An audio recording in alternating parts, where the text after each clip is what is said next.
ദൈവത്തിൻ്റെ ധന്യനാമം വാഴ്ത്തപ്പെടുമാറാകട്ടെ. ഇവൻ എഴുതിയ സുവിശേഷം എന്ന പുസ്തകത്തിൻ്റെ 39ാമത്തെ ക്ലാസ്സിലേക്കാണ് ഡിസംബർ മാസം 23-ാം തീയതി നമ്മൾ പ്രവേശിച്ചിരിക്കുന്നത്. കഴിഞ്ഞ 37 ക്ലാസ്സുകളിൽ ദൈവത്തിൻ്റെ തിരുസാന്നിധ്യം കൂടിയിരുന്നു. 38 ക്ലാസ്സിൽ ദൈവത്തിൻ്റെ സാന്നിധ്യം കൂടി 39ാമത്തെ ക്ലാസ്സിലും ദൈവത്തിൻ്റെ തിരുസാന്നിധ്യം കർത്താവ് നമ്മളോട് കൂടി തന്ന് നമ്മെ അനുഗ്രഹിക്കുവാൻ കർത്താവ് സഹായിക്കട്ടെ. യോഹന്നായ സുവിശേഷം 10-ാം അധ്യായത്തെ ആധാരമാക്കിയാണ് നാം ചിന്തിച്ചുകൊണ്ടിരിക്കുന്നത്. അതിൽ 10-ാം അധ്യായത്തിൽ കർത്താവ് പ്രസ്താവിച്ചിരിക്കുന്നത് വഴി, സത്യം, ജീവൻ ആകുന്നു എന്നുള്ള യേശുക്രിസ്തു വെളിപ്പെടുത്തുന്ന ഒരു അധ്യായമാണ് ഈ 10-ാം അധ്യായം.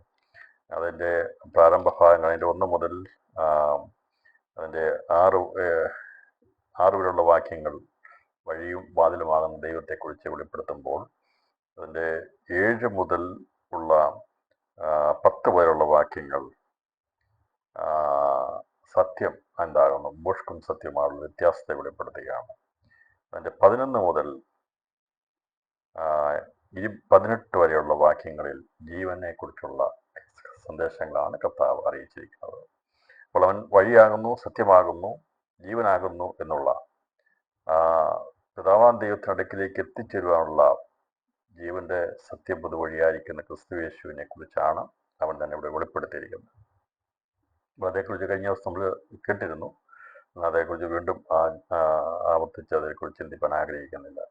തുടർന്ന് നാം ചിന്തിക്കുന്നത് കർത്താവ് വഴിയെക്കുറിച്ചും അതുപോലെ തന്നെ വാതിലാകുന്ന ക്രിസ്തുവിനെ കുറിച്ചും. വഴിയും വാതിലും അത് ഒന്ന് തന്നെയാണ്. ക്രിസ്തുവാകുന്ന വഴിയിലൂടെ വാതിലിലൂടെ പ്രവേശിച്ച് സഞ്ചരിച്ച് പിതാവാം ദൈവത്തിൻ്റെ സന്നിധിയിലേക്ക് എത്തിച്ചേരാനുള്ള മാർഗം, രക്ഷയുടെ വാതിൽ യേശു ക്രിസ്തുവാകുന്നു. ആ വഴിയിലൂടെ, ആ സത്യമാർഗത്തിലൂടെ സഞ്ചരിച്ചാണ് ദൈവമക്കളാകുന്ന നമ്മൾ ഓരോരുത്തരും സത്യത്തിൻ്റെ മാർഗത്തിലൂടെ സഞ്ചരിച്ച് ജീവനുള്ള പുതുവഴിയിലൂടെ പുതുക്കം പ്രാപിച്ച് നിത്യജീവനിലേക്ക് ധാരാളമായി പ്രവേശിക്കുന്നത്. ഇതേക്കുറിച്ച് പത്രോസ് ലേഖനത്തിൽ 2-ാം ലേഖനത്തിൽ വഴിയെക്കുറിച്ചുള്ള വിവിധ ഭാഗങ്ങൾ 2-ാം അധ്യായത്തിൽ രേഖപ്പെടുത്തി. അതിലേക്ക് കടന്നു പോകാൻ ആഗ്രഹിക്കുന്നില്ല. നമുക്ക് അങ്ങനെ ഒരു വിഷയം എടുത്ത് ചിന്തിച്ചാൽ ഒരുപാട് സമയത്തിന് വേണ്ടി വരും. എന്നാൽ എൻ്റെ പ്രധാനപ്പെട്ട ഭാഗം ഇതാണ്. യേശുക്രിസ്തു 10-ാം അധ്യായത്തിൽ ശിഷ്യന്മാർ കേൾക്കെ യഹൂദന്മാരോട് സംസാരിക്കുന്ന സംസാരത്തിൽ അവൻ ആരാകുന്നു എന്നുള്ളത് വളരെ വ്യക്തമായി ഞാനാകുന്നു എന്നുള്ള വ്യക്തതയോടുകൂടി അവിടെ വെളിപ്പെടുത്തിക്കൊണ്ടിരിക്കുന്നതിനെ കുറിച്ചാണ് നമുക്ക് കാണുവാൻ ഇടയാത്തുന്നത്. ഇന്ന് നമ്മൾ അതിൻ്റെ 11 വാക്യങ്ങൾ വേഗത്തിൽ വായിച്ച് തുടർന്നുള്ള ഭാഗങ്ങൾ ചിന്തിപ്പാൻ കർത്താവ് താല്പര്യപ്പെടുന്നു. ഇവിടെ കർത്താവ് പറഞ്ഞു, ഞാൻ നല്ല ഇടയനാകുന്നു. നല്ല ഇടയൻ നാടുകൾക്ക് വേണ്ടി തന്റെ ജീവനെ കൊടുക്കുന്നു. അപ്പം വഴിയും സത്യവും ആയ യേശുക്രിസ്തു ജീവനെ നൽകിയത് എന്തിനു വേണ്ടിയാകുന്നു എന്നുള്ളതാണ് ഇവിടെ പറഞ്ഞിരിക്കുന്നത്. നല്ല ഇടയൻ തന്റെ ആടുകൾക്ക് വേണ്ടി തന്റെ ജീവനെ കൊടുക്കുന്നു. ഇടയനും ആടുകളുടെ ഉടമസ്ഥനുമല്ലാത്ത കൂലിക്കാരൻ ചെന്നായി വരുന്നത് കണ്ട് ആടുകളെ വിട്ട് ഓടിക്കളയുന്നു. ഇപ്പോൾ കൂലിക്കാരനും വേലക്കാരനും തമ്മിൽ വ്യത്യാസമുണ്ട്. വേലക്കാരൻ എന്ന് പറഞ്ഞാൽ വീട്ടിൽ നിന്ന് പോകാത്തവൻ, അവൻ അവിടെ തന്നെ കാണും, വിശ്വസ്തന. എന്നാൽ കൂലിക്കാരൻ എന്ന് പറഞ്ഞാൽ അവന് കിട്ടുന്ന കൂലി മാത്രമേ അവന് വേണ്ടിയതുള്ളൂ. ബാക്കി ആടുകളെ കിട്ടിയാൽ കിട്ടിപ്പോയാൽ പോയി കടിച്ചേരിക്കുന്ന വിഷയമല്ല. അവൻ്റെ സ്വന്തം ഇഷ്ടം വരുമ്പോൾ അവൻ ഓടിപ്പോകും. അപകടം മുന്നിൽ കാണുമ്പോൾ ഓടിപ്പോകും. എന്നാൽ കർത്താവ് പറഞ്ഞു, ഞാൻ കൂലിക്കാരനല്ല, യഥാർത്ഥത്തിൽ ആടുകൾക്ക് വേണ്ടി ജീവനെ കൊടുക്കുവാൻ വന്ന ഉടമസ്ഥനാകും എന്നാണ് കർത്താവ്. നല്ല ഇടയനാകുന്നു. അപ്പം ആടുകളുടെ ഉടമസ്ഥനല്ലാത്ത കൂലിക്കാരൻ, അപ്പോൾ ഉത്തരവാദിത്തമുള്ളവർക്ക് അതിനെ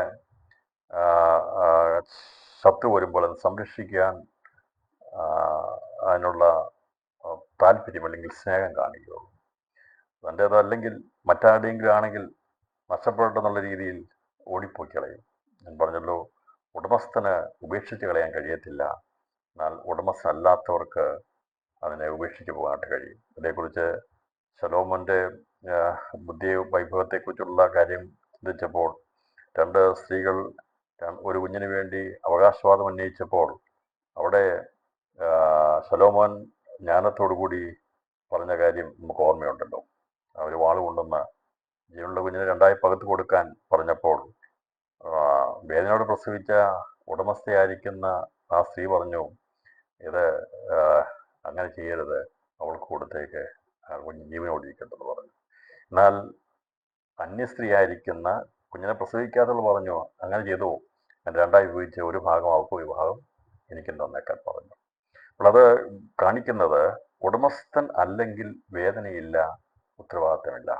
നമുക്കും ഏതെങ്കിലും ഒരു കാര്യത്തോട് ഉത്തരവാദിത്വം ഉണ്ടാകണമെങ്കിൽ നമുക്കതിനകത്ത് എന്തെങ്കിലും ഒരു ഉടമസ്ഥത അല്ലെങ്കിൽ ഒരു പങ്കാളിത്തം ഉണ്ടായിരിക്കണം. പങ്കാളിത്തമില്ലാത്തതിനോട് നമുക്ക് വലിയ ഉത്തരവാദിത്തം കാണത്തില്ല. എന്നാൽ പ്രിയപ്പെട്ടവരെ, നമ്മുടെ ജീവിതത്തിൽ ദൈവസഭയെക്കുറിച്ചും ദൈവമക്കളെക്കുറിച്ചും ഒക്കെയുള്ള വലിയ ഉത്തരവാദിത്വം ദൈവം തന്നിട്ടുണ്ട്, പങ്കാളിത്തം തന്നിട്ടുണ്ട്. അതുകൊണ്ട് അത് കഥ പറഞ്ഞത് അതുകൊണ്ടാണ്.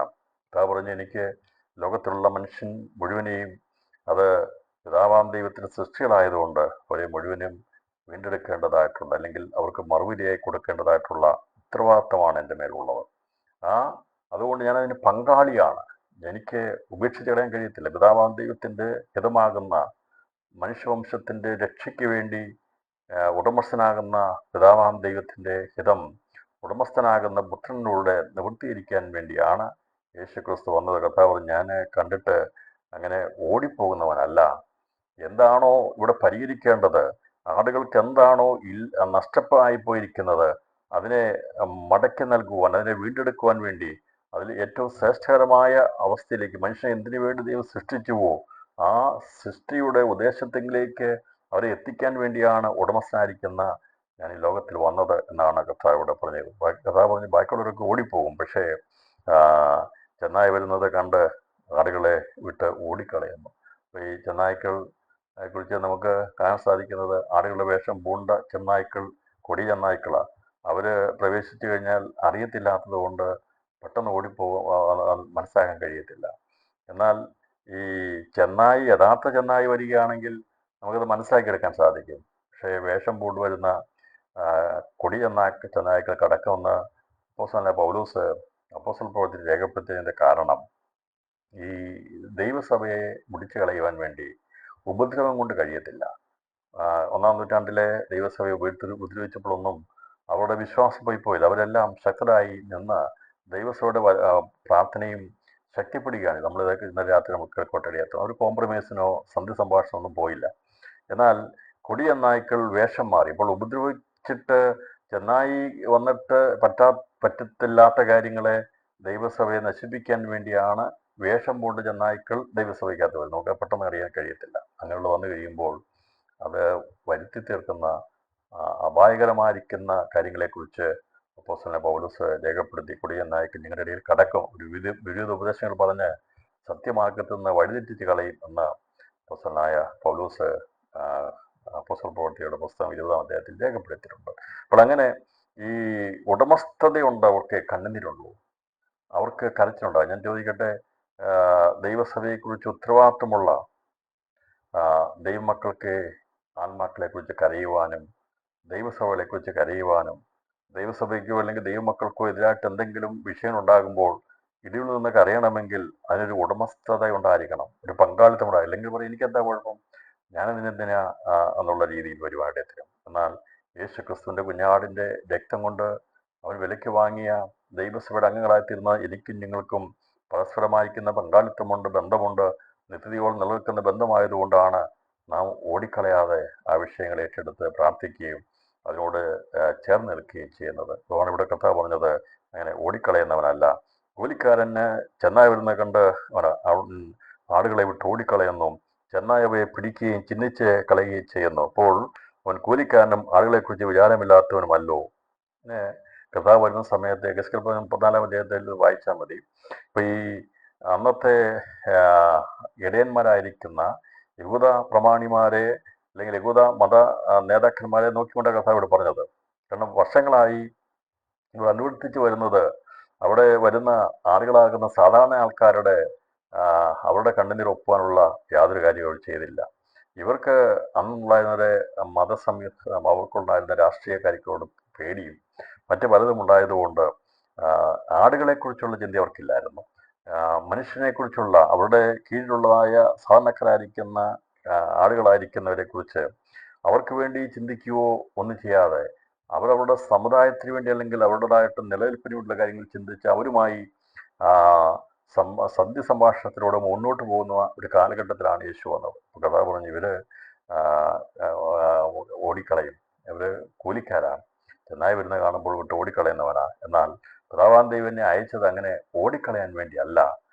ഏത് പ്രതിസന്ധി വന്നാലും അതിനെ തരണം ചെയ്ത് അതിനെ വിടുവിച്ചെടുക്കാൻ വേണ്ടിയാണ് തന്നെ പിതാവാം ദൈവം ലോകത്തിലേക്ക് അയച്ചതെന്നാണ് അവിടെ പറയുന്നത്. ചെന്നായി അവയെ പിടിക്കുകയും ചിഹ്നിച്ച് കളയുകയും ചെയ്ത് അങ്ങനെ ചെതറിപ്പോയ ആട്ടിൻകൂട്ടമായിരുന്നു കർത്താവിൻ്റെ ഒന്നാമത്തെ വരവെങ്കിൽ ആടുകളെ കുറിച്ച് അവിടെ രേഖപ്പെടുത്തി. അതായത് സുവിശേഷത്തിൽ പറഞ്ഞിട്ടുണ്ട്, ആടുകൾ ചിന്നിയും ചെതറിയുമായി കണ്ടു.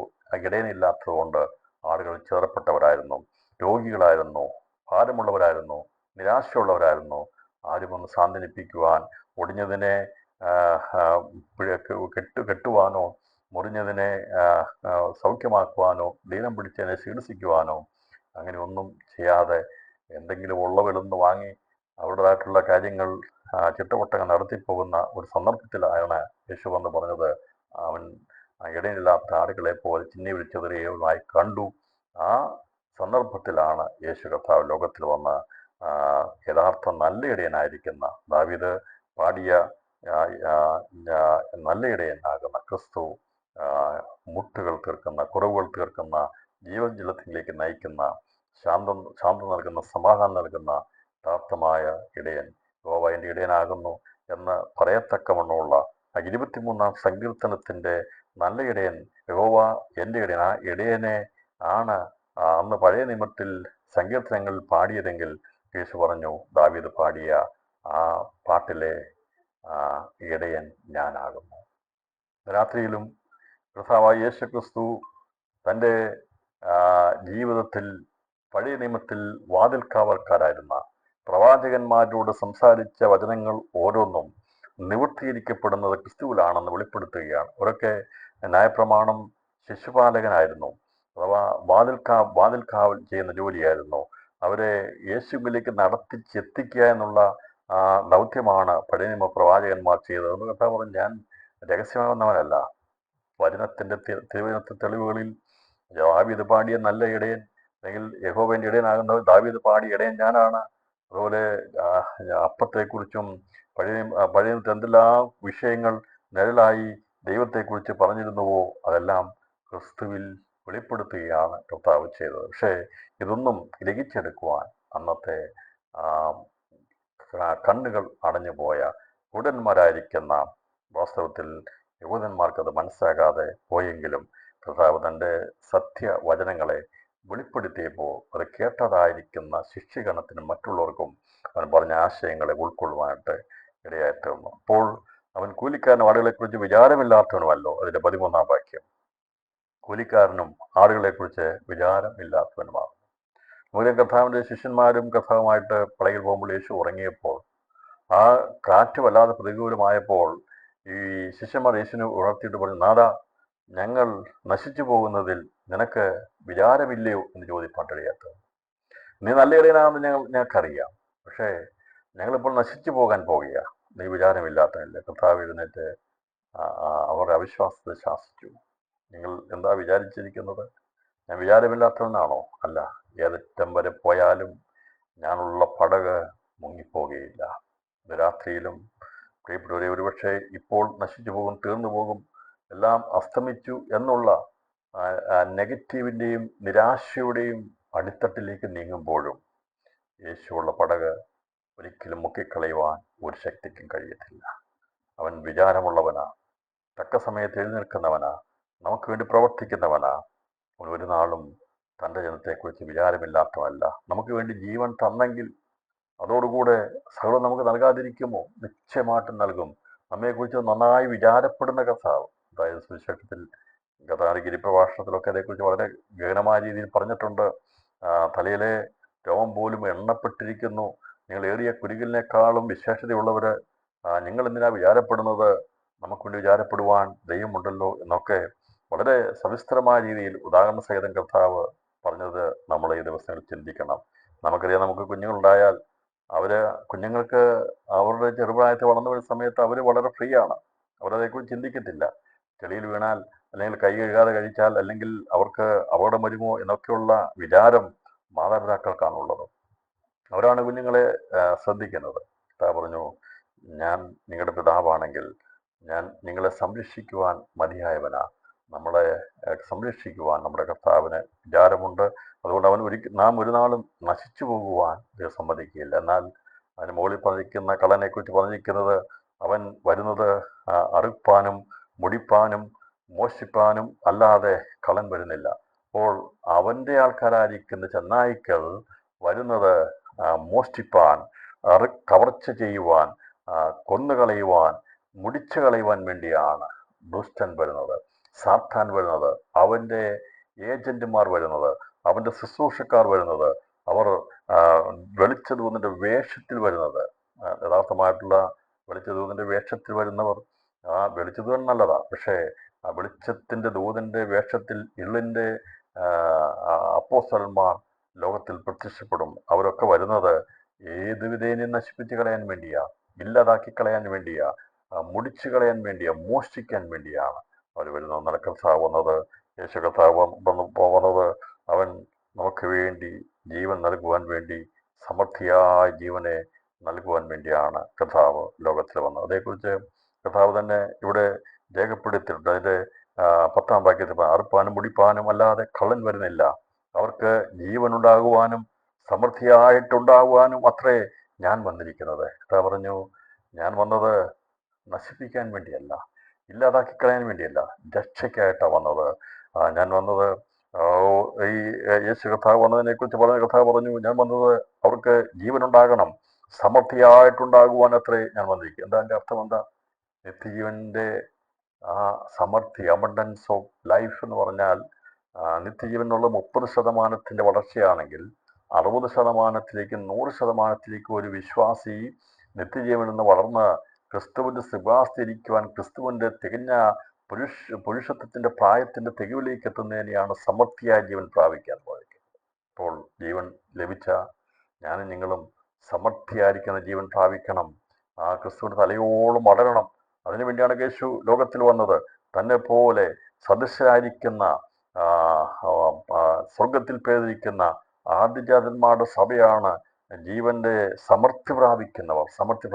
അപ്പൊ അതുകൊണ്ട് നമ്മുടെ ക്രിസ്ത്യ ജീവിതത്തിൽ നാം നിത്യജീവൻ മാത്രം പ്രാപിച്ചവരായിട്ട് നിൽക്കുകയല്ല, 30 മേനിയുടെ വിളവിൽ നിൽക്കുകയല്ല. അതിൽ നിന്ന് സമൃദ്ധിയായ ജീവൻ പ്രാപിച്ച് 60 മേനിയിലേക്കും, അഥവാ കന്യകമാരുടെ നിലവാരത്തിലേക്കും, അതിൽ നിന്ന് 100 മേനിയാകുന്ന സമൃദ്ധിയുടെ പരമോന്നത ലക്ഷ്യത്തിലേക്ക് എത്തുന്ന, വളർച്ചയുടെ പൂർണ്ണതയിലേക്ക് എത്തുന്ന നിത്യജീവനെ ധാരാളമായി പ്രാപിക്കുക. അതിൻ്റെ അർത്ഥം, യേശു ക്രിസ്തുവിൻ്റെ രക്തത്തിൻ്റെ ശക്തി, ആ പാപമോചനത്തിൻ്റെ ശക്തി പൂർണ്ണമായും പ്രാപിച്ചെടുത്ത് തികവിലേക്ക് എത്തുന്നവരെയാണ് സമൃദ്ധിയായ ജീവൻ പ്രാപിക്കുക എന്നതുകൊണ്ട് ഇവിടെ അർത്ഥമാക്കിയിരിക്കുന്നത്. അപ്പോൾ കഥാപാത്രം, ഞാൻ വന്നത് ജീവൻ ഉണ്ടാകുവാനും സമൃദ്ധിയായിട്ടുണ്ടാകുവാനും അത്രേ ഞാൻ വന്നിരിക്കുന്നത്. അപ്പോൾ കഥാ പറഞ്ഞിരിക്കുന്ന വചനത്തിനകത്തെല്ലാം അടങ്ങിയിരിപ്പുണ്ട്, മർമ്മമായിട്ട് അടങ്ങിയിരിപ്പുണ്ട്. അപ്പോൾ ജീവൻ നൽകാൻ വേണ്ടിയാ മാത്രം എന്ന് പറഞ്ഞാൽ നിത്യജീവൻ മാത്രമേ ഉള്ളൂ.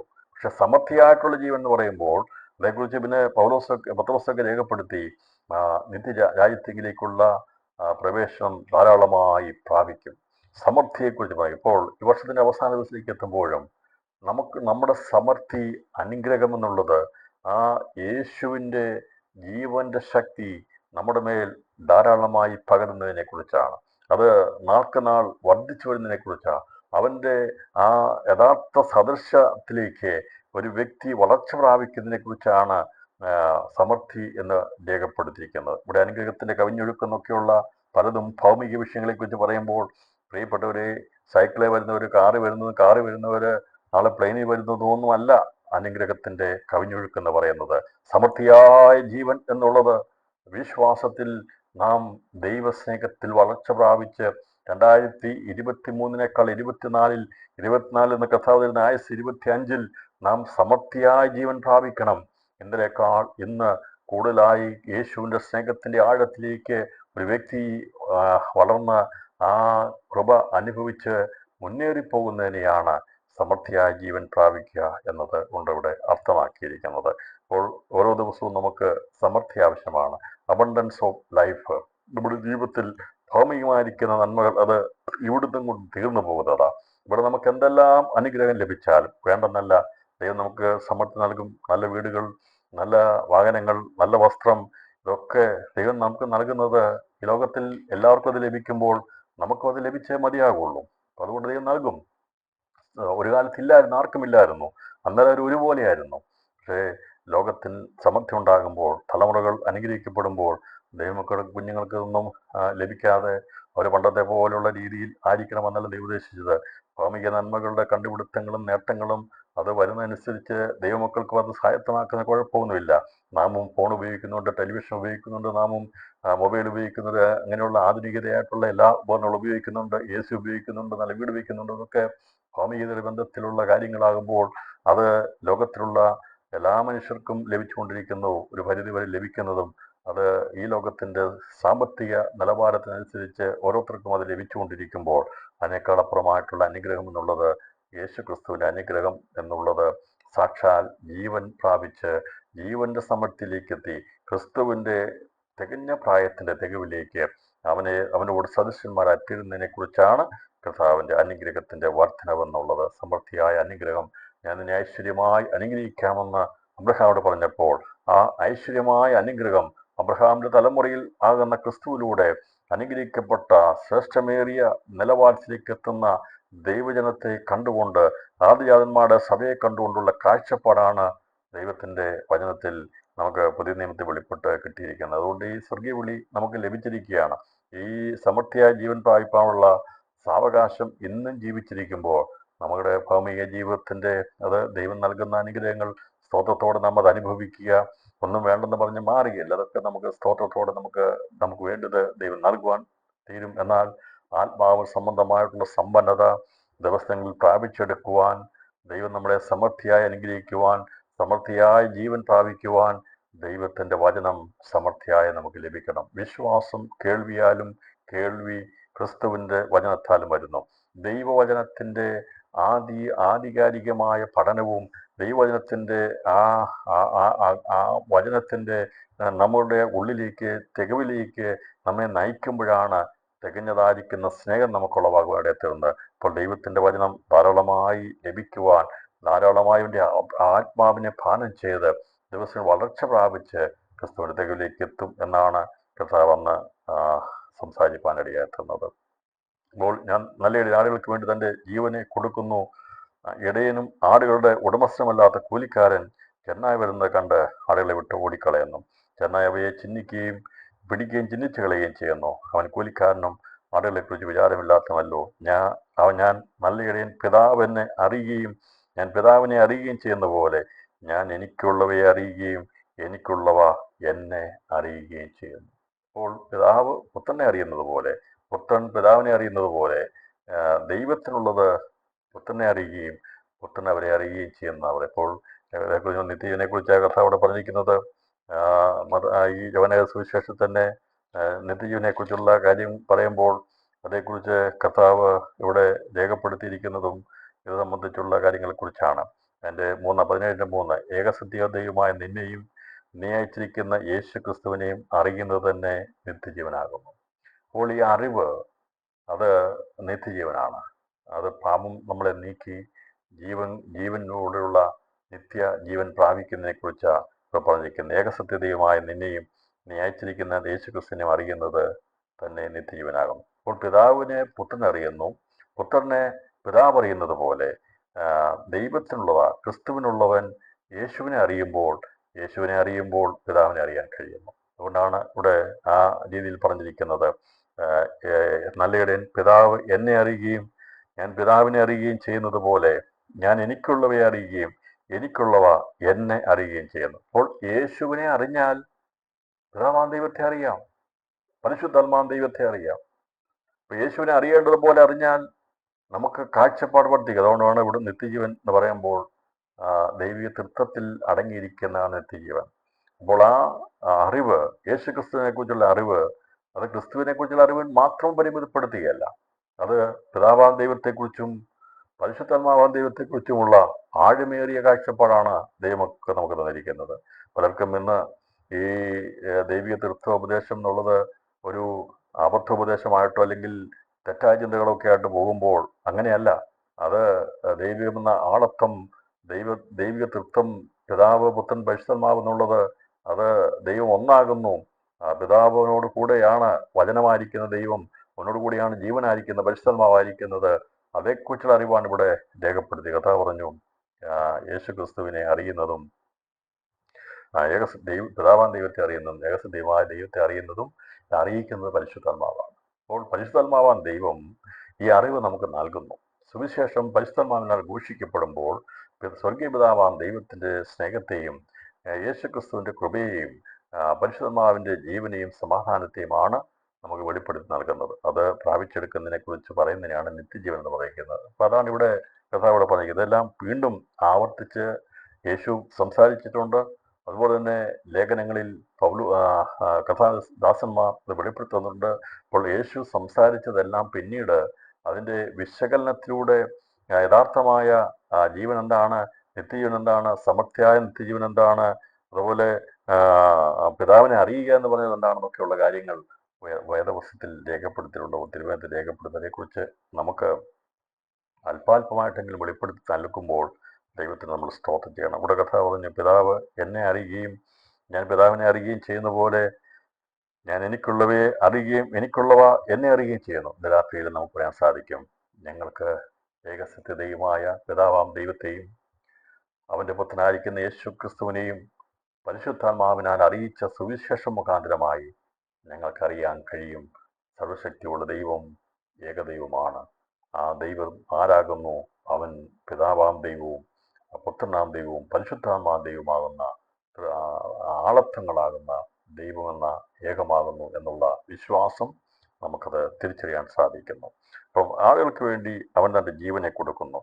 എന്നിട്ട് 16-ാം വാക്യത്തിൽ പറയുന്ന, ഈ തൊഴുത്തിൽ ഉൾപ്പെടാത്ത വേറെ ആടുകൾ എനിക്കുണ്ട്, അവയെയും ഞാൻ നടത്തേണ്ടതാകുന്നു. ഇപ്പൊ കർത്താവ് പറഞ്ഞു, ഇവിടെ ചിന്നിയും ചെതറിയും ഇരിക്കുന്ന ദാവീദൊക്കെ നയിച്ചു കൊണ്ടുവന്ന മോശയുടെ കൈക്കീഴിൽ വളർന്നു വന്ന ന്യായപ്രമാണം പ്രാപിച്ച ജനക്കൂട്ടമായിരുന്നു. അതിനുശേഷമായി ചിന്നിച്ചിതറിപ്പോവാൻ ഇടയിൽ അവരെ തേടി കഥാവ് പിതാവാൻ ദൈവം തൻ്റെ പുത്രനെ ഭൂമിയിലേക്ക് അയച്ചു. കഥാവ് പറഞ്ഞു, യഹൂദ അല്ലെങ്കിൽ ഇസ്രായേലിൽ ചിതറപ്പെട്ടു പോയ ആടുകളിലേക്ക് അടുക്കയിലേക്ക് അല്ലാതെ എന്നെ അയച്ചിട്ടില്ല. കഥാവ് പറഞ്ഞു, ഈ ആടുകളെ മാത്രമല്ല ഞാൻ നടത്തേണ്ടത്, എൻ്റെ മരണപുനരുത്ഥാന ശേഷമായി പരിശുദ്ധാത്മാവാൻ ദൈവം ഭൂമിയിൽ വന്നു കഴിയുമ്പോൾ ആ അഭിഷേകം പ്രാപിച്ചിരിക്കുന്ന തൻ്റെ ശിഷ്യഗണങ്ങളിലൂടെ ലോകത്തിൻ്റെ അറ്റത്തോളം സുവിശേഷം അറിയിച്ച് യേശു ക്രിസ്തുവിലേക്ക് നിത്യജീവനിലേക്ക് ആൾക്കാരെ കൊണ്ടുവരും. അവരെല്ലാവരും ഒരു ഇടയൻ്റെ കൈക്കീഴിലായിത്തീരും. വ്യത്യാസങ്ങളില്ലാതെ, യഹൂദനെന്നോ യവനെന്നോ വ്യത്യാസമില്ലാതെ, സകല ഭാഷകളെന്നും വംശങ്ങളെന്നും ഗോത്രങ്ങളെന്നും ജാതികളിൽ നിന്നും വിലയ്ക്ക് വാങ്ങി, യേശു രക്തത്താൽ വിലയ്ക്ക് വാങ്ങി, ഒരു വ്യത്യാസമില്ലാതെ കർത്താവ് പണിതെടുക്കുന്ന ശ്രേഷ്ഠകരമായിരിക്കുന്ന ഒരു തൊഴുത്തിൽപ്പെടുന്ന ആടുകളെ കുറിച്ചാണ് ദൈവസഭ എന്ന് പറയുന്നത്. ദൈവസഭയ്ക്കകത്ത് അങ്ങനെയുള്ള വ്യത്യാസങ്ങളില്ല. ഭാഷയുടെ വ്യത്യാസങ്ങളോ നിറങ്ങളുടെ വ്യത്യാസങ്ങളോ സാമൂഹിക പശ്ചാത്തലങ്ങളുടെ വ്യത്യാസങ്ങളോ ഒന്നുമില്ലാത്ത എല്ലാവരെയും ഒരുപോലെ കാണുന്നതാണ് ദൈവസഭ. ദൈവസഭയ്ക്കകത്ത് വേർതിരിവുകളില്ല. നമ്മുടെ കഥ പറഞ്ഞത്, ഈ തൊഴുത്തിൽ ഉൾപ്പെടാത്ത വേറെ ആടുകൾ എനിക്കുണ്ട്, അവയെയും ഞാൻ നടത്തേണ്ടതാകുന്നു. അവ എൻ്റെ ശബ്ദം കേൾക്കും, ഒരാട്ടിൻകൂട്ടവും ഒരു ഇടയനുമാകും. പ്രവചനഭാഗങ്ങളെ 34-ാം അധ്യായത്തെ ആധാരമാക്കിക്കൊണ്ടാണ് കർത്താവിടെ പറഞ്ഞിരിക്കുന്ന വചനങ്ങൾ എഴുതിയിരിക്കുന്നത്. അപ്പോൾ ഇവിടെ പുതിയ നിയമത്തിൽ നമുക്ക് കാണാൻ സാധിക്കുന്ന സഭയ്ക്കകത്ത് വേർതിരിവുകൾ ദൈവം വെച്ചിട്ടില്ല.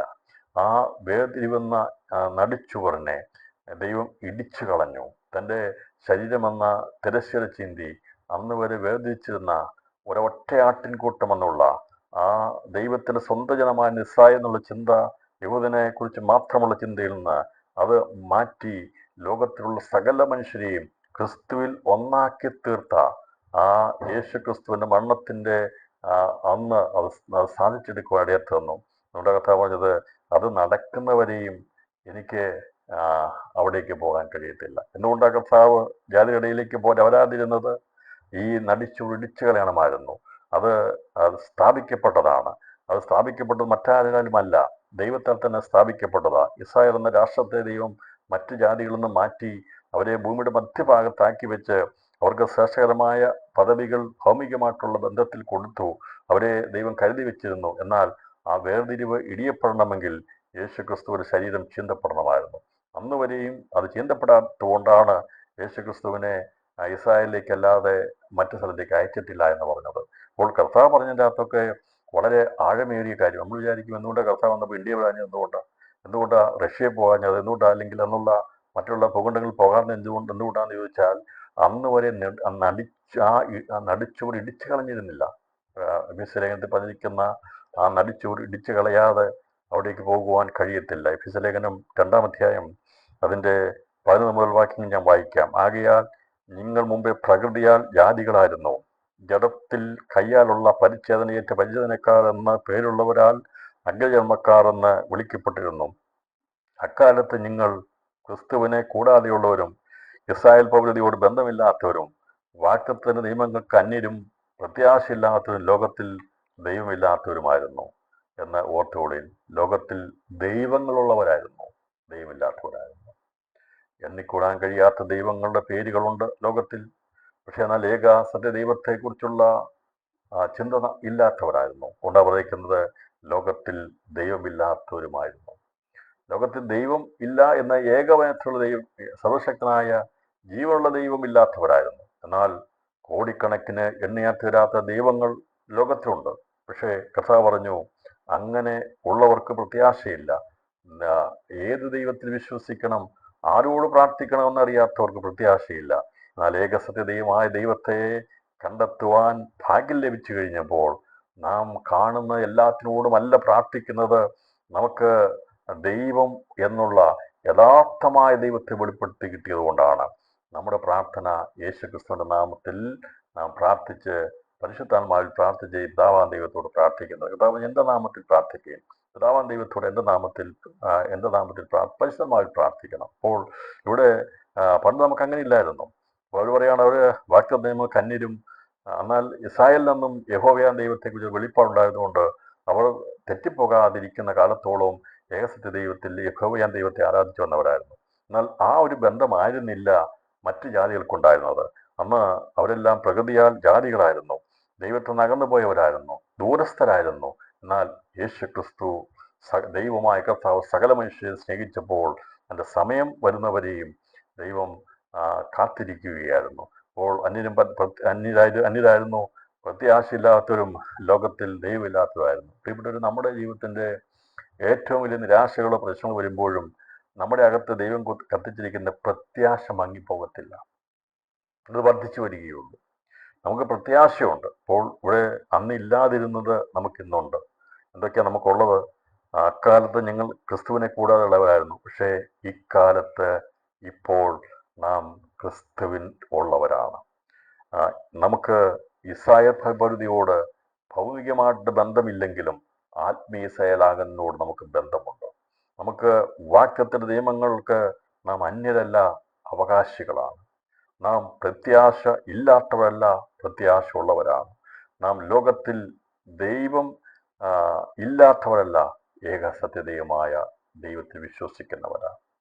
നമുക്കങ്ങനെ ഇപ്പോൾ ഓർത്തുകൊള്ളുവാൻ, സ്തോത്രം ചെയ്യുവാൻ, നാം ആരാകുന്നു എന്ന് നമുക്ക് ഒരു കാഴ്ചപ്പാടിലിരിക്കാൻ കാരണമാറ്റുന്നതിൻ്റെ കാരണം അതിൻ്റെ 13-ാം വാക്യമാണ്. മുമ്പേ ദൂരസ്ഥരായിരുന്ന നിങ്ങൾ പറഞ്ഞാൽ ജാതികളായിരിക്കുന്നവർ യെരൂശലേമിന് അടുത്ത് താമസിച്ചതുകൊണ്ട് അവർ സമീപസ്ഥരാത്തിരുന്നില്ല. നമ്മൾ വിചാരിക്കരുത് ഈ ദൂരസ്ഥർ എന്ന് പറഞ്ഞാൽ ഇസ്രായേലിനോട് അടുത്ത് താമസിക്കുന്ന കനാന്യ ജാതിക്കാർ മറ്റുള്ളവർ അവർ ദൂരസ്ഥരല്ല. അവർക്ക് 5 കിലോമീറ്റർ 10 കിലോമീറ്റർ ഉണ്ടെങ്കിലും അതുകൊണ്ട് അവരതിൻ്റെ ബന്ധമുള്ളവരല്ല. അതിൻ്റെ അർത്ഥം മനസ്സുകൊണ്ടാകുന്നവരായി, ദൈവമായി ബന്ധമില്ലാത്തവരായി ദൂരസ്ഥരെന്നാണ് പറഞ്ഞിരിക്കുന്നത്.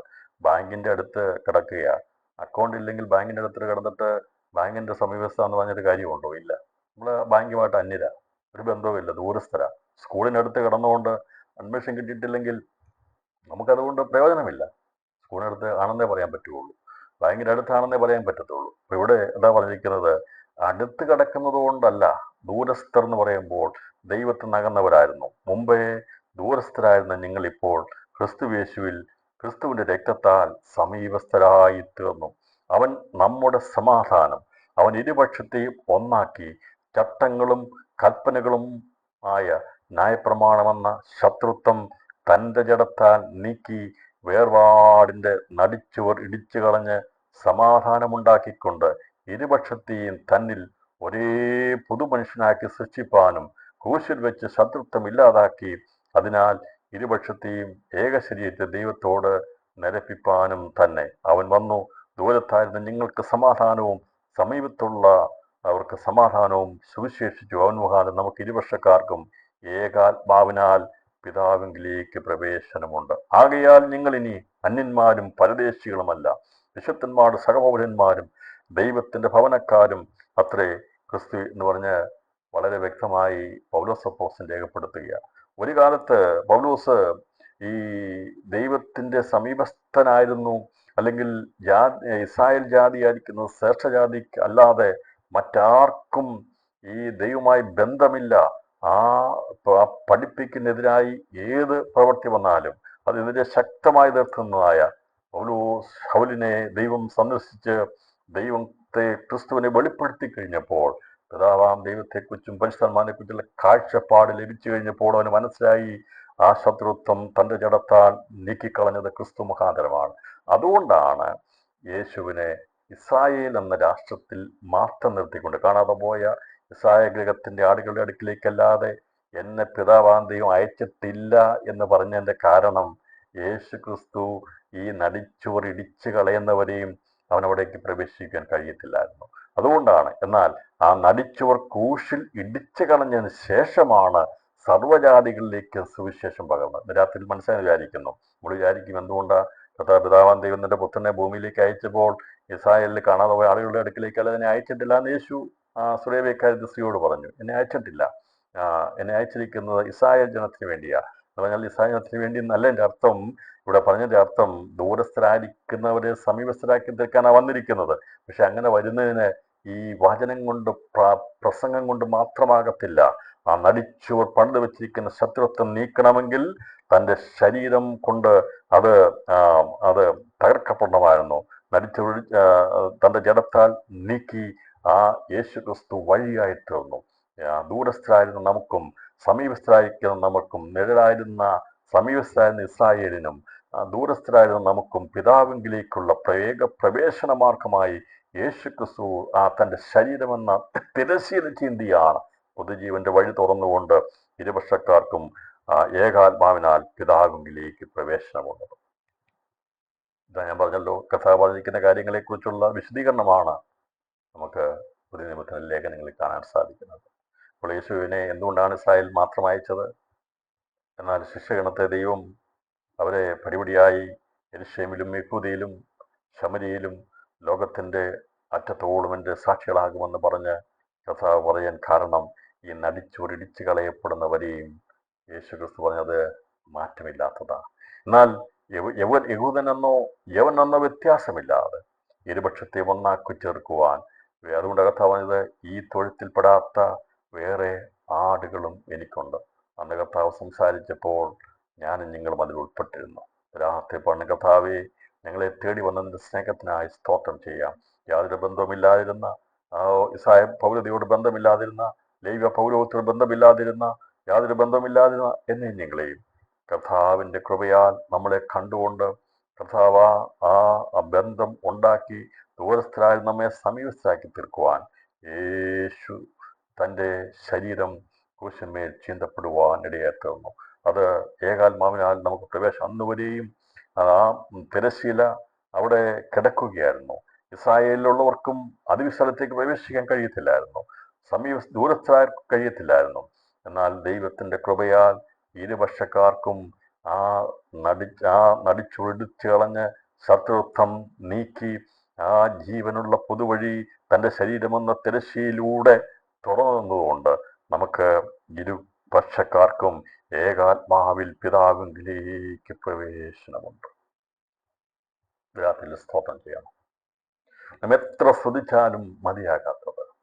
അന്യരും പരദേശികളുമായിരുന്ന, പ്രത്യാശയില്ലാതെ ലോകത്തിലായിരുന്ന എന്നെയും നിങ്ങളെയും കർത്താവിന്റെ സ്നേഹത്താൽ അവന്റെ ആടുകളാക്കി തീർത്ത് അവന്റെ ശബ്ദം കേൾക്കുവാൻ ആ കുഞ്ഞാടാം ദൈവത്തിന്റെ ശരീരമെന്ന് തിരശ്ശീല ചീന്തി നമ്മെ ആ പുതുവഴിയിലേക്ക് നടത്തി നാം എത്തിച്ചേരേണ്ട സ്ഥലത്തേക്ക് എത്തിച്ചേരുവാൻ വേണ്ടി നമ്മെ അവന്റെ ശബ്ദം കേൾപ്പിച്ചുകൊണ്ട് നടത്തുന്ന ദൈവത്തിൻ്റെ പ്രവൃത്തിയെക്കുറിച്ചാണ് കർത്താവ് അവരോട് പറഞ്ഞത്. അതേക്കുറിച്ചൊരു വിശദീകരണമാണ് പിന്നീട് അപ്പോസ്തലന്മാർ ലേഖനങ്ങളിലൂടെയൊക്കെ സംസാരിക്കാൻ കഴിയുന്നത്. ഇപ്പോൾ ഇത് മനസ്സിലാണെന്ന് വിചാരിക്കുന്നു.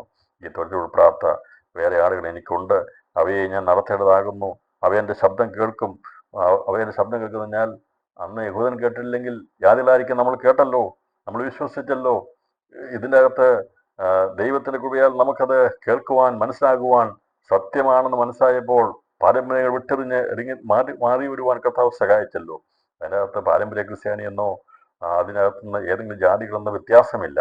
ക്രിസ്തുവാകുന്ന യഥാർത്ഥമായ ഉടമസ്ഥൻ്റെ യഥാർത്ഥമായ വചനത്തിൻ്റെ കേൾവിയില്ലാതെ എവിടെയെങ്കിലും ജനിച്ചു വളർന്നുകൊണ്ട് പേരിൽ ഒരു മതത്തിൽ ആയതുകൊണ്ട് ഞാൻ നിങ്ങളും അങ്ങനെ എണ്ണപ്പെട്ടവരായിരുന്നെങ്കിൽ അതുകൊണ്ടൊരു പ്രയോജനമില്ല. എന്നാൽ അതിൽ നിന്ന് വ്യത്യസ്തമായി സത്യദൈവത്തെ അറിഞ്ഞുകൊണ്ട് പാപത്തിന് പരിഹാരമായി തന്ന യേശുവിൽ വിശ്വസിച്ചുകൊണ്ട് മാനസാന്തരപ്പെട്ടുകൊണ്ട് അവൻ്റെ വിശ്വാസത്താൽ രക്ഷ പ്രാപിച്ച് സ്നാനപ്പെട്ട് ദൈവസഭയുടെ അംഗങ്ങളായി തീർന്ന് പരിശുദ്ധാത്മാവിനെ പ്രാപിച്ച് ഉപദേശം കേട്ട് അപ്പം നുറുക്കി പ്രാർത്ഥന കഴിച്ചു പോരുന്ന ദൈവസഭയെക്കുറിച്ചാണ് ദൈവസഭയെക്കുറിച്ചാണ് ഇവിടെ രേഖപ്പെടുത്തിയിരിക്കുന്നത്.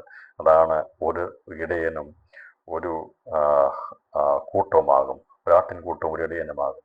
ഇന്ന് പലരും ഉണ്ടെങ്കിലും ഈ വിഭാഗീയതയൊക്കെ ഉണ്ടെങ്കിലും യഥാർത്ഥ ദൈവസഭയ്ക്കകത്തൊരു ആട്ടിൻകൂട്ടവും ഒരു ഇടയനുമാണ്. ഒരു സഭയാണ് ദൈവം പറഞ്ഞിരിക്കുന്നത്, തൻ്റെ സഭ. അതിന് ഒരു ഇടയനാണ്, യേശു കർത്താവാണ്. ആ ഇടയൻ്റെ ശബ്ദം കേൾക്കുന്നവർ അവനോട് കൂടെ നിൽക്കുവാൻ ഇടയത്തരും. ഇത് ഇപ്പോൾ ഇവിടെ നാം ഇത് ആത്മീയമായിട്ടുള്ള ചിന്തിക്കുമ്പോൾ ഇത് മാത്രമല്ല, 1000 ആണ്ട് വാഴ്ചയിൽ യഥാർത്ഥമായിരിക്കുന്ന ഒരു ആട്ടിൻകൂട്ടവും ഒരിടയനുമായി തീരും.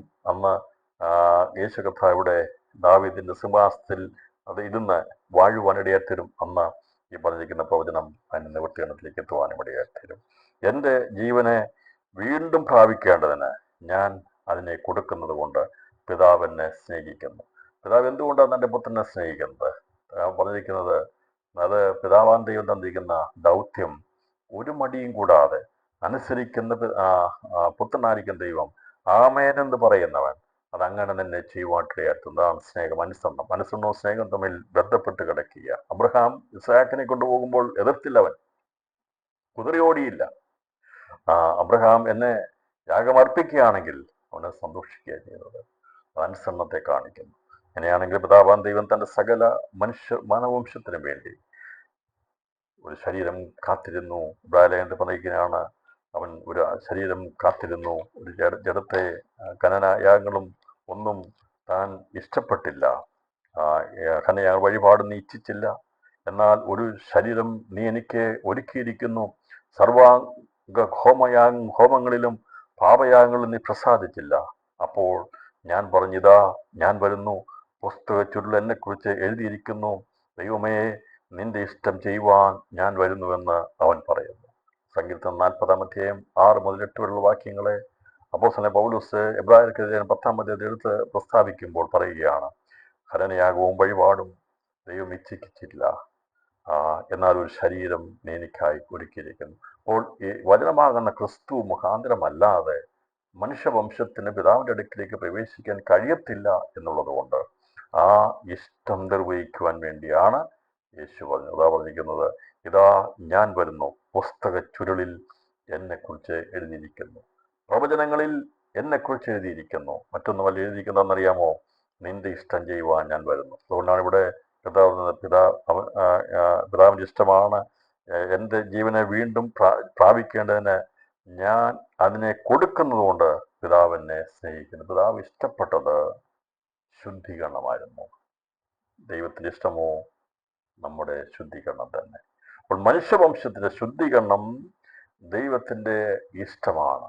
അപ്പോൾ ആ ശുദ്ധീകരണത്തിന് വേണ്ടി യേശു ക്രിസ്തുവിൻ്റെ യാഗം അത് നടക്കാതെ, അവൻ്റെ ശരീരയാഗം കൊണ്ടല്ല, പരമയാഗം കൊണ്ടല്ലാതെ അത് പൂർത്തീകരിക്കപ്പെടാൻ കഴിയാത്തതുകൊണ്ടാണ് ഒരു ശരീരം എനിക്ക് ഒരുക്കിയിരിക്കുന്നുവെന്ന് പുസ്തക ചുരുളുകളിൽ രേഖപ്പെടുന്നതോടെ എത്തുന്നത്.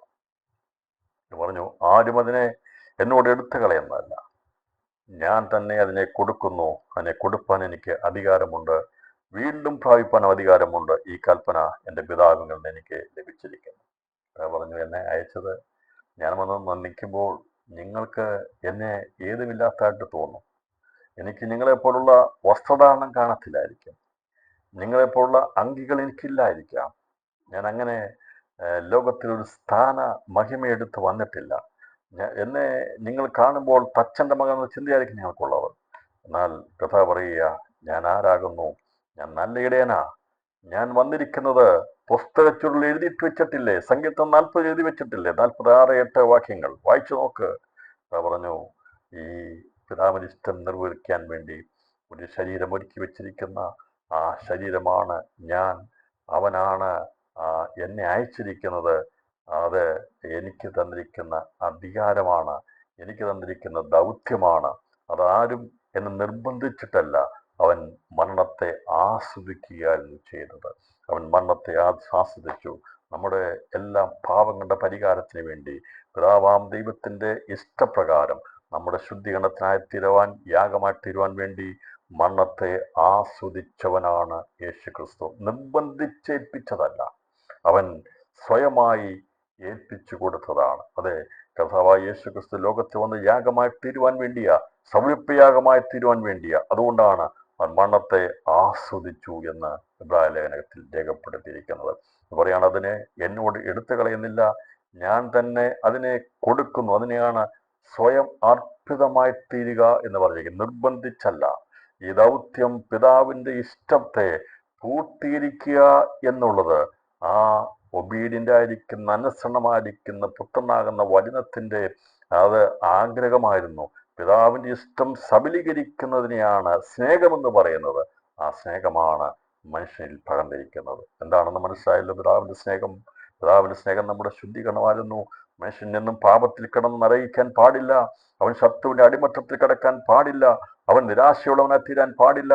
അവൻ വിടുതൽ പ്രാപിക്കണമെന്നുള്ള ദൈവത്തിന്റെ ഇഷ്ടം കാണണം. തന്റെ സ്വരൂപ സൃഷ്ടിച്ച മനുഷ്യൻ ഒരു നാളും സാത്താന്റെ കള്ളന്റെ കീഴിൽ കിടന്ന് നരകിക്കാൻ പാടില്ല, നിത്യമരണത്തിന് പോകാൻ പാടില്ല. അവനെ വിടിവിക്കാൻ വേണ്ടി ദൈവം ഒരുക്കിയ മാർഗമാണ് യേശുക്രിസ്തു. ആ മാർഗത്തിലൂടെ അവൻ തന്റെ ശരീരം എന്ന പരമയാഗത്തിലൂടെ തന്റെ രക്തം ചീന്തി നമുക്ക് വേണ്ടി പുതുവഴി തുറന്നു തന്ന് നമ്മെ ജീവങ്കിലേക്ക് നയിക്കാൻ വേണ്ടി യേശു തന്റെ ജീവനെ സ്വയമായി ഏൽപ്പിച്ചു, തന്നെത്താൻ ഏൽപ്പിച്ചു കൊടുത്തു എന്ന് അതുകൊണ്ടാണ് പറഞ്ഞിരിക്കുന്നത്. നമുക്ക് വേണ്ടി തന്നെത്താൻ ഏൽപ്പിച്ചു കൊടുത്തു. ഈ ആഴമേറിയ സത്യം ഇന്ന് രാത്രി മനസ്സാകണം. യേശുവിനെ ആരും നിർബന്ധിച്ചല്ല ലോകത്തിലേക്ക് അയച്ചത്.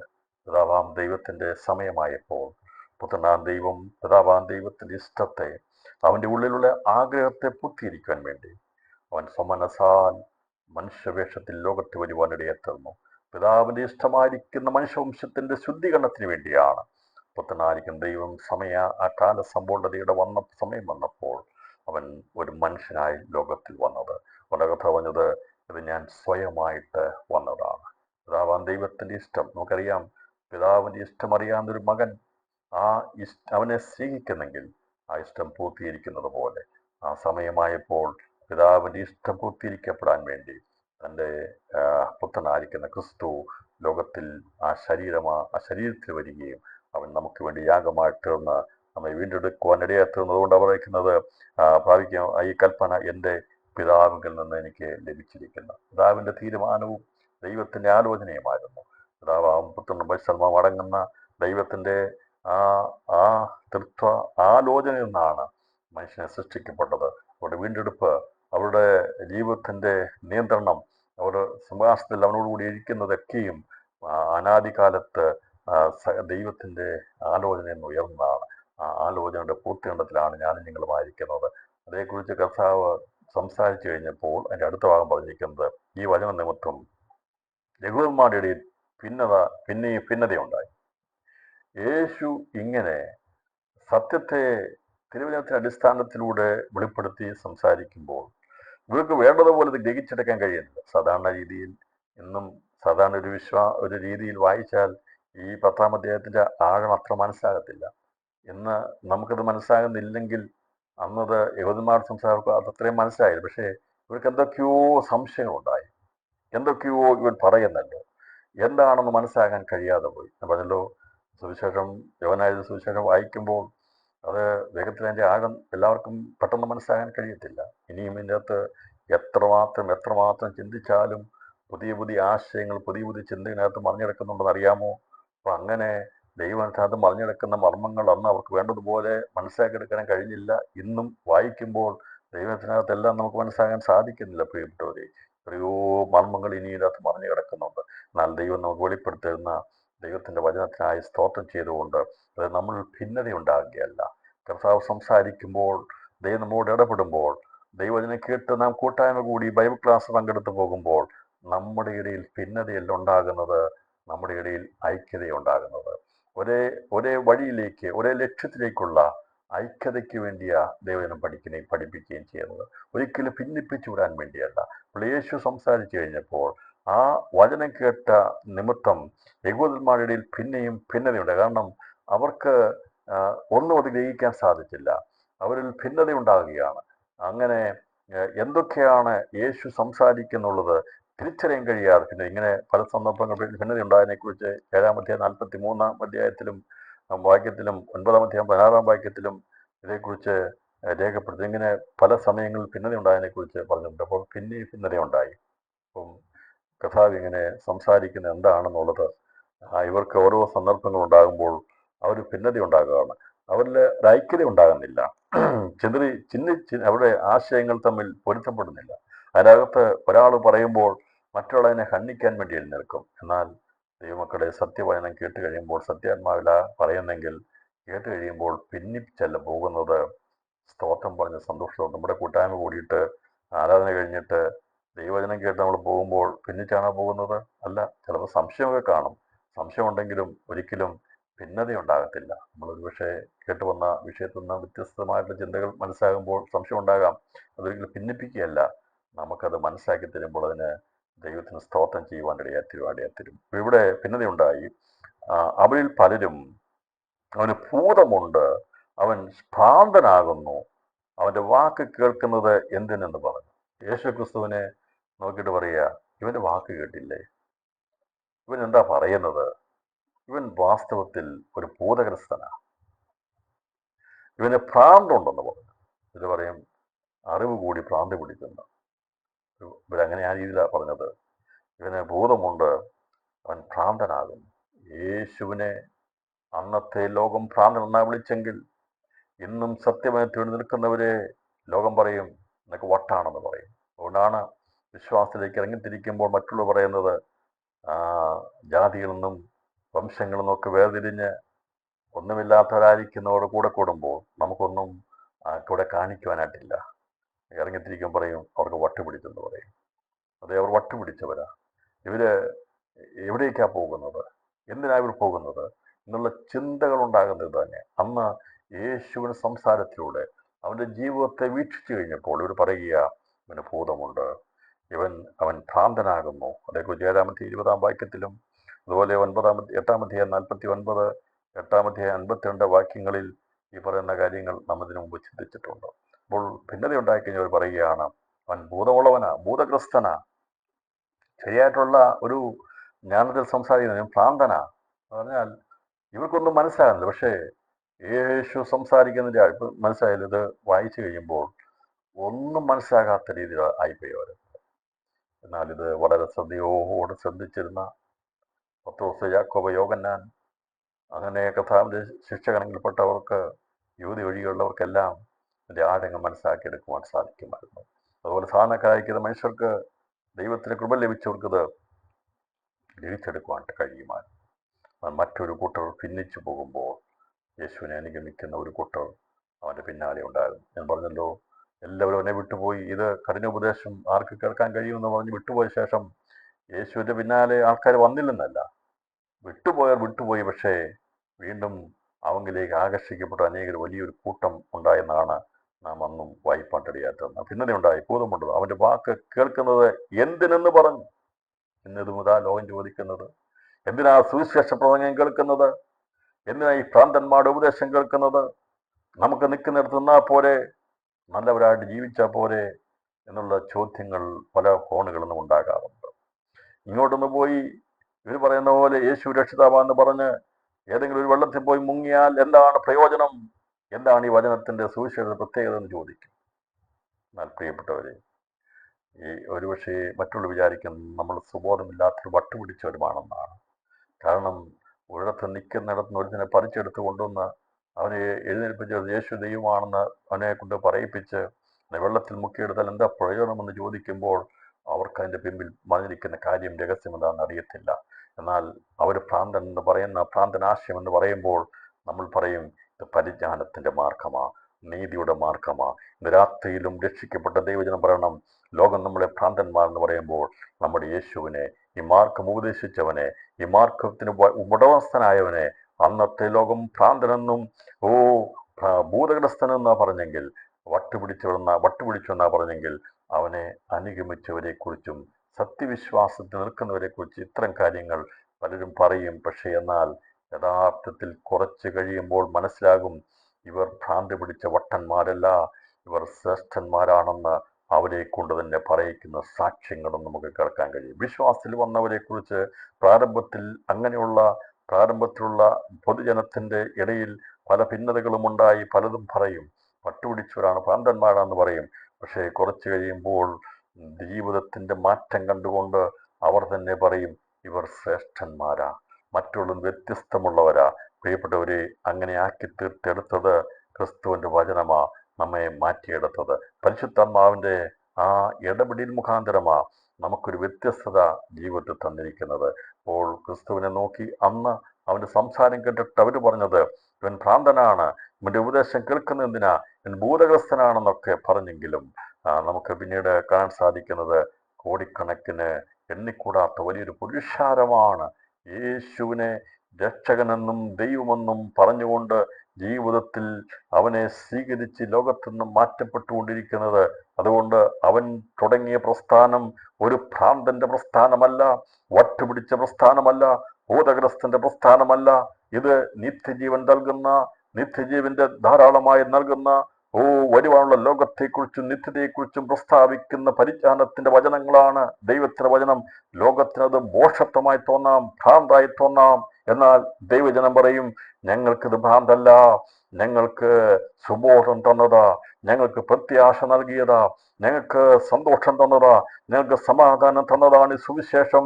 രാത്രി നമുക്കത് പറയുവാൻ കഴിയും. ഞാൻ ഈ സന്ദേശം അവസാനിപ്പിക്കുമ്പോൾ ദൈവമക്കളാകാൻ നമുക്ക് പറയാൻ സാധിക്കും ഇത് ഭ്രാന്തന്റെ ഉപദേശമായിരുന്നില്ല, ഇത് ദൈവപുത്രന്റെ സാക്ഷാൽ സത്യമാർഗത്തിന്റെ ഉപദേശമാ.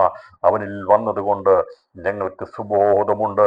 ഞങ്ങൾ എന്തിന് ജനിച്ചു, എന്തിന് ജീവിക്കുന്നു, എന്തിന് ഞങ്ങൾ ഈ ലോകത്തിൽ ജീവിക്കുന്നു, എന്തിനാണ് മരിക്കുന്നത്, അല്ലെങ്കിൽ എന്തിനാണ് രൂപാന്തരപ്പെടുന്നതെന്ന് ചോദിച്ചാൽ ഭാവി കാലത്തെക്കുറിച്ചോർത്ത് പുഞ്ചിരിയിടുവാൻ മഹാഭാഗ്യം ലഭിച്ചിരിക്കുന്ന പരിശുദ്ധാത്മാവാം ദൈവത്തിന്റെ കൂട്ടമേ, ദിവസങ്ങളിൽ സന്തോഷപ്പെടണം. ഞങ്ങൾ യേശു ക്രിസ്തുവിന്റെ ആടുകളാ, ലക്ഷ്യമുള്ളവരാ. ഒരേ ഇടയനും ഒരേ ആടുകളും ഒരു തൊഴുത്തുമായി ഈ ലോകത്തിന്റെ വിവിധ സ്ഥലങ്ങളിൽ നിന്ന്, ജാതികളിൽ നിന്ന്, വംശങ്ങളിൽ നിന്ന്, ഭാഷകളിൽ നിന്ന്, ഗോത്രങ്ങളിൽ നിന്നെല്ലാം വിളിച്ചതാക്കപ്പെട്ട കൂട്ടത്തിൽ ഒന്നായി തീരുവാൻ നമുക്ക് ഭാഗ്യം ലഭിച്ചല്ലോ. അത് ഭ്രാന്തമായിരിക്കുന്ന ഒരു സ്ഥിതി വിശേഷത്തിലൂടെ വന്നതല്ല. സ്വർഗീയ പിതാവാം ദൈവത്തിന്റെ സുബോധത്തിന്റെ ആത്മാവിനാൽ, യേശു ക്രിസ്തുവാകുന്ന സുബോധത്തിന്റെ സ്വയമായി അർപ്പിക്കുവാൻ വന്ന, അവൻ സ്വയമായി അർപ്പിച്ച് മനുഷ്യവംശത്തിന്റെ പാപത്തിന് പരിഹാരം നൽകി പിതാവാം ദൈവത്തിന്റെ ഇഷ്ടത്തെ പൂർത്തീകരിച്ച് അവന്റെ മാർഗം സ്നേഹത്തിന്റെ മാർഗമാ, അത് ഭ്രാന്തന്റെ മാർഗമല്ല, ഭൂതത്തിന്റെ മാർഗമല്ല എന്നുള്ളത് അനുഭവസ്ഥരായിരിക്കുന്ന കോടിക്കണക്കിന് ആൾക്കാർക്ക് ഇന്നും നിത്യതയിൽ വിശ്രമിക്കുമ്പോൾ അവർ പറയുവാൻ സാധിക്കും. അതുപോലെ ഭൂമി ജീവിച്ചുകൊണ്ടിരിക്കുന്ന നമുക്ക് പറയാൻ സാധിക്കും ഞങ്ങളുടെ കണ്ണുകൾ തുറന്നത്, ആത്മീയ കണ്ണുകൾ തുറന്നത്, ഞങ്ങൾക്ക് വീക്ഷണം തന്നത് യേശുവിന്റെ വചനവും യേശുവിന്റെ ആത്മാവുമാകുന്നു. അങ്ങനെ അവന്റെ വാക്കുകൾക്ക് എന്ന് പറഞ്ഞു മറ്റേത്, ഇത് ഭൂതഗ്രസ്തന്റെ വാക്കല്ല, ഭൂതത്തിന് കുടന്മാരുടെ കണ്ണു തുറപ്പാൻ കഴിയുമോ എന്ന് പറഞ്ഞു. ഭിന്നതയുണ്ടായി, രണ്ടു കൂട്ടരുണ്ടായി. എല്ലാവരും ഒരേ കാര്യം പറഞ്ഞ് കൈയടിച്ചു പോകില്ല ചെയ്തത്. അവർ പറഞ്ഞു അങ്ങനെ പറയുവാൻ പാടില്ല. അതിന് പറഞ്ഞത് വിശ്വാസം വന്നു കഴിയുമ്പോൾ പലരും പലതിനെക്കുറിച്ച് അഭിപ്രായം പറയുമ്പോൾ ഞാൻ പറഞ്ഞല്ലോ, കുറച്ച് കഴിയുമ്പോൾ പറയും ഇവരിറങ്ങിയ മാർഗം ശ്രേഷ്ഠമാ, അത് ശ്രേഷ്ഠമേറിയ മാർഗമാ, കണ്ണ് തുറക്കപ്പെട്ട മാർഗമാ. പാപത്തിന്റെ വഴിയിൽ കടന്ന കുരുട്ടുകണ്ണുകളായി ഈ ലോകത്തിന്റെ സാത്താൻ അന്ധതാമസിലിട്ടിരുന്ന എൻ്റെ ഇങ്ങനെ കണ്ണുകൾ തുറന്ന ദൈവം നമ്മുടെ കണ്ണുകളെ തുറപ്പിക്കുന്ന മാർഗമാ യേശു ക്രിസ്തുവിന്റെ സുവിശേഷം. ഇന്ന് രാത്രിയിലും ഈ സന്ദേശം നമ്മുടെ കണ്ണുകളെ തുറന്ന് ധാരാളമായി ജീവൻ പ്രാപിക്കുവാൻ വീണ്ടും ദൈവത്തിനും മുമ്പാകെ നമ്മുടെ ഹൃദയത്തെ തുറക്കുവാൻ കർത്താവ് ഭാഗ്യം നൽകട്ടെ. അതിനായി ദൈവത്തിനെ ഏൽപ്പിച്ചു കൊടുക്കാം. ലോകം പറയും ഭ്രാന്തന്മാരാണ്, ലോകം പറയും വട്ടുപിടിച്ചവരാണെന്ന്, ഭൂതഗ്രസ്തരാണെന്ന് പറയും, അവര് എന്താണ് ഇവർ പറയുന്നത് അറിയത്തില്ലെന്ന് പറയും. അന്ന് യേശുവിനെ കുറിച്ച് പറഞ്ഞെങ്കിൽ ലോകം അത് പറയട്ടെ. കുറച്ച് കഴിയുമ്പോൾ പറയും, അവർ തന്നെ പറയും, ഇത് ഈ മാർഗം ശ്രേഷ്ഠമായ മാർഗമാ, അവരിൽ തന്നെ ഭിന്നതയുണ്ടാകും. അതിനായി ഞാൻ സ്തോത്രം ചെയ്യുന്നു. അനുഭവിച്ചവർക്കായി ഞാൻ ദൈവത്തിന് നന്ദി പറയുന്നു. ദിവസങ്ങളിൽ ജീവിതാനുഭവത്തിൽ അത് സാക്ഷ്യമാക്കിയവർക്കായി ദൈവത്തിന് സ്തോത്രം ചെയ്യുന്നു. കോടാനുകോടി വിശുദ്ധന്മാർ ഈ മാർഗത്തിലൂടെ ശ്രേഷ്ഠമായ ജീവിത വീക്ഷണത്തിലൂടെ നിത്യജീവന്റെ ഓഹരിക്കാരായി ധാരാളമായി ജീവൻ പ്രാപിച്ച വിവിധ നിലവാരങ്ങളുള്ള കൂട്ടരായി നിത്യതയിൽ അവർ പ്രവേശിക്കാൻ വേണ്ടി വിശ്രമത്തിലായിരിക്കുമ്പോൾ ഭൂമിയിലായിരിക്കുന്ന എനിക്ക് നിങ്ങൾക്ക് പറയാൻ സാധിക്കും, അത് എൻ്റെ കർത്താവ് തന്ന മാർഗം ശ്രേഷ്ഠമേറിയ പരിജ്ഞാനത്തിൻ്റെ മാർഗം. അത് മുഖാന്തരമായി എനിക്ക് ഇന്ന് രാത്രി സന്തോഷമുണ്ട്, സമാധാനമുണ്ട്, സമൃദ്ധിയായ ജീവനുണ്ട്. ദൈവമായ കർത്താവ് വചനങ്ങളാൽ നമ്മെ സഹായിക്കട്ടെ. തുടർന്നുള്ള ദിവസം നാളെ ദൈവം വെച്ചാൽ തുടർന്ന് ബാക്കിയുള്ള ഭാഗങ്ങൾ ചിന്തിക്കുന്നതായിരിക്കും. ദൈവം തന്നിരിക്കുന്ന കാഴ്ചപ്പാടിനായി നിത്യജീവന്റെ സമൃദ്ധിക്കായി സ്തോത്രം ചെയ്തുകൊണ്ട് നാം ഒന്നിച്ച് ദൈവത്തിലായിരിക്കാം. അത് ലോകം പറയുന്നത് എന്തും പറയട്ടെ, പക്ഷെ നമ്മുടെ ഉള്ളിൽ നമുക്കൊരു സാക്ഷ്യമുണ്ട്, എനിക്കൊരു ലക്ഷ്യമുണ്ട്, ദർശനമുണ്ട്, കാഴ്ചപ്പാടുണ്ട്, ജീവിതത്തിന്റെ അർത്ഥമുണ്ട്, പ്രത്യാശയുണ്ട്, സമാധാനമുണ്ട്. നൽകിയ മാർഗം യേശുവിൻ്റെ ജീവന്റെ മാർഗമാണ്. ആ മാർഗത്തിൽ ഞാനും എൻ്റെ കുടുംബവും മുമ്പോട്ട് പോകുവാൻ, നേകിരി മാർഗത്തിലേക്ക് എത്തിച്ചേരുവാൻ കർത്താവെ സഹായിക്കണമേ എന്നുള്ള പ്രാർത്ഥനയോടെ നമുക്കായിരിക്കാം.